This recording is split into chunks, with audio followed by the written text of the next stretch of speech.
What if one phone call was all it took to pull you into someone else's madness? Not a scammer, not a wrong number, but a woman you've never met accusing you of stealing her husband. You hang up, right? Forget about it.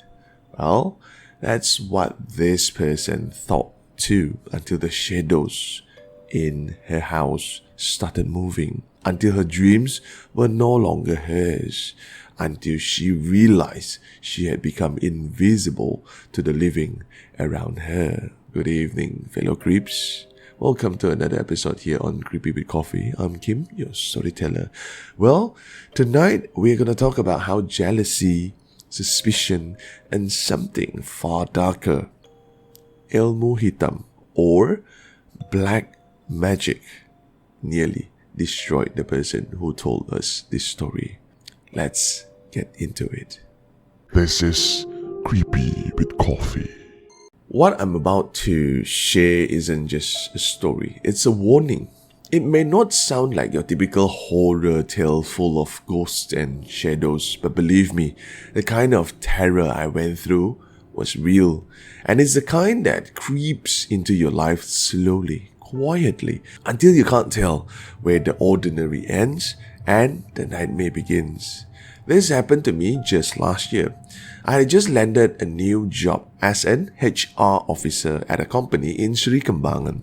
You know how HR is. You have to deal with everybody. Within 2 months, I had gotten used to the place.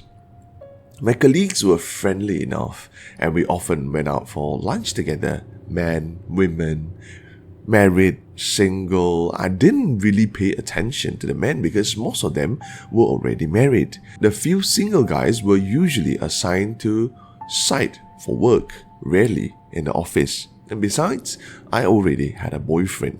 One afternoon, my phone rang. It was an unknown number, and when I picked it up, a woman's voice greeted me politely, but there was an itch to it.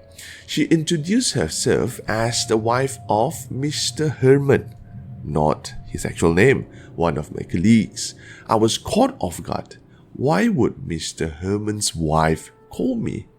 At first, I thought maybe it was about some company matter, but no. She started asking personal questions. Was I married? How long had I been working at the company? Where did Herman usually go for lunch? And so on. I answered cautiously, but truthfully, but I kept my responses short. The truth was, I barely spoke to Herman beyond work matters. Yes, sometimes we had lunch together, but only in a big group of colleagues, never alone. When the call ended, I felt uneasy. Something about her tone. She wasn't just asking, she was probing. I picked up the office intercom and called Herman, telling him about the strange call I had just received from his wife. I watched his face change instantly. His eyes widened, jaw tense. Without saying much, he got up from his desk just a few feet from mine and walked out while dialing a number on his phone. I decided not to mention the incident to anyone else in the office. Herman and I never brought it up again. We carried on as if nothing had happened. I thought that was the end of it. I was wrong. A few weeks later, it began. I started having dreams, not just normal dreams. These were heavy, suffocating nightmares. In them, a large, bald man would pin me down, his body crushing the air out of my lungs. I could feel his weight, smell his sweat. And then he would force something in my mouth, something small, bitter, and foul-tasting. I didn't know what it was, but I could feel it sliding down my throat. I wake up gasping, my skin clammy with sweat. Soon after, I began to feel unwell. My body would ache for no reason. My face started breaking out in red blotches. I told myself it was just exhaustion from work, but I noticed something else. I was becoming sad. Not just moody, deeply sad. The kind where tears come for no apparent reason. The kind that makes you feel like you are sinking into something dark. And at home, I began noticing shadows, fleeting shapes in the corner of my eyes. Sometimes I turned and I swear I saw a silhouette of a man standing in the hallway.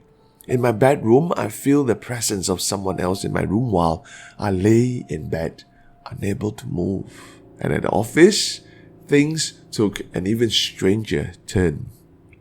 People stopped noticing me, literally. There was one day when we had a potluck. Kak Siti, who was in charge of organizing it, walked past my desk, inviting everyone to the meeting room to take a group photo. She didn't even look at me. I thought maybe she was distracted, so I went to the meeting room on my own. When I walked in, she looked genuinely startled. "Oh, you're here today? I didn't see you all this morning. I thought you were on leave." It happened more than once. Colleagues somehow not noticing me, even I was just right there. One afternoon, everything came to a head. Herman walked past my desk and I asked him a simple question, something about a claim. He suddenly turned on me, shouting at the top of his lung in front of everyone in the office. He called me perempuan and betina, words so vulgar and humiliating. I could feel my face burning. I stood frozen. The room was silent, all eyes on me. Then I ran to the washroom. A friend followed me in, trying to calm me down. After a while, I grabbed my bag, told my boss I needed to leave early, and walked out. I called my boyfriend. He told me to rest and he would pick me up after work. When I told him everything, he suggested something I hadn't considered. He said we should go see his aunt in Shah Alam, Maksu Ani. He told me she knew how to heal people affected by sihir or black magic. At first, I thought he was joking. But then, in the middle of the call to his aunt, my body began to shiver violently. It was like someone had poured ice water on me. My teeth chattered and without meaning to, I started muttering, "Bodoh, bodoh, bodoh," over and over again. My boyfriend later told my face changed, my skin turned bluish and my features seemed to age like I was becoming an old woman. But all of this, I don't remember a single bit of it. When we arrived at his aunt's house, she was already waiting. She had prepared water and was reading Ruqyah, Quranic verses used to expel evil. She told my boyfriend to hold my shoulders so I couldn't move. The strange thing is, I remember being fully aware.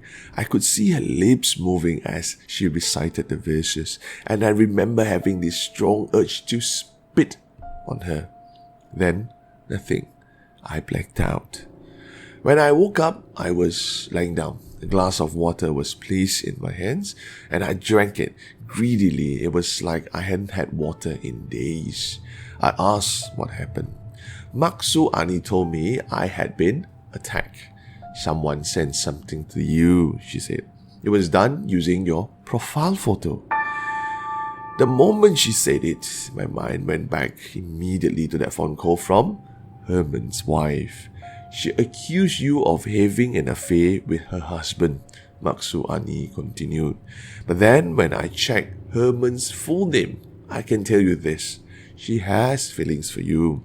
His wife must have noticed, and because they had had problems for a long time, she turned to one particular target, which is you, and she attacked you using black magic.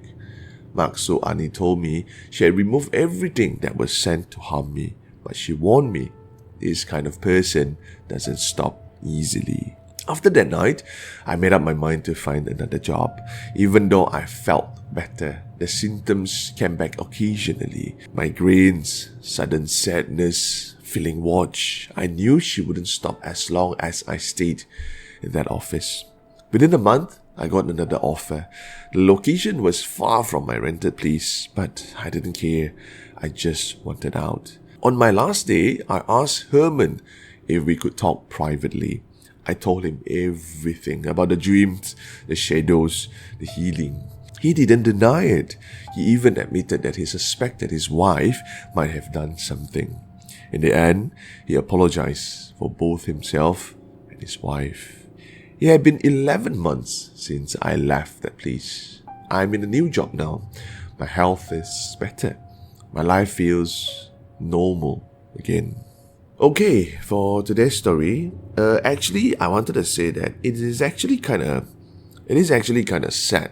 Think about that in such a modern society, Malaysia, Singapore, and some other countries in our region still turn to black magic for solution. I've heard of stories whereby people are envious of success. They send black magic. People are not happy with the happy relationship you have with your partner. People send black magic. Some are worse. People who couldn't see you have good things in your life, they would send black magic. The thing is, black magic has traces back to hundreds of years in our culture, I believe. And till today, the same method is used to harm people. And everything about this story could happen to anybody.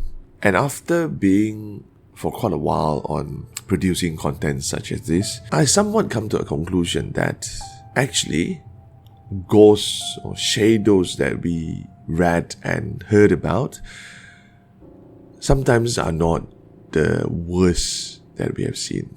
We as humans are the worst being that ever walked the face of earth. Do you agree? Well, if you have heard of any black magic stories or things that you have experienced before, you know where to reach out to tell me these stories. Thank you very much for listening in, and I'll see you in the next episode. Good night.